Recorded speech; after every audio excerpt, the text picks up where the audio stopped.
Komnas Hak Asasi Manusia PBB mengeluarkan laporan terbaru terkait komunitas Rohingya. Laporan menyebut perlakuan terhadap mereka bisa disebut kejahatan kemanusiaan. Mengapa demikian? PBB menjelaskan para komunitas Rohingya ini telah dirampas kewarganegaraannya. Mereka juga mengalami diskriminasi yang sistematis dan mengalami larangan pergerakan yang parah. Jepang dan Myanmar memiliki hubungan yang sangat erat dan tidak biasa seperti negara-negara di Asia Tenggara lainnya. Hubungan bilateral ini secara resmi dideklarasikan terutama di sektor ekonomi dimulai pada tahun 1954 melalui Peace Treaty and War Reparation Agreement. Hubungan bilateral ini sedikit banyaknya mengubah arah kebijakan Jepang terhadap Myanmar dikarenakan Myanmar dan Jepang memiliki hubungan yang sangat erat. Sejak 1947, Myanmar tidak mengakui status kewarganegaraan etnis Rohingya.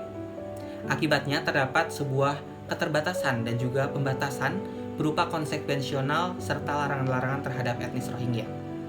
Etnis Rohingya kerap kali mendapatkan diskriminasi dan juga pelanggaran karena adanya perbedaan rasial dan juga agama di Myanmar.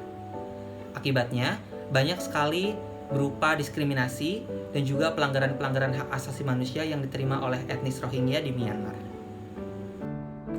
Respon yang Jepang berikan terhadap masalah pelanggaran HAM oleh Myanmar terhadap kaum Rohingya cenderung mengarah pada sikap yang pasif dan netral.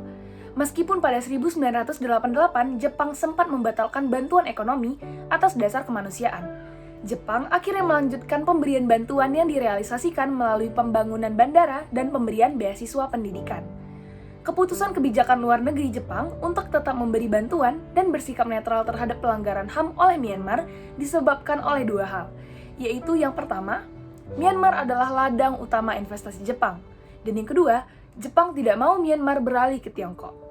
Arah kebijakan luar negeri Jepang yang netral dan tidak secara langsung menolak pelanggaran HAM di Myanmar disebabkan oleh adanya kepentingan Jepang terhadap Myanmar. Yang pertama pada kepentingan ekonomi, karena Myanmar adalah target investasi terbesar, serta agar Myanmar tidak beralih untuk mendekati Tiongkok.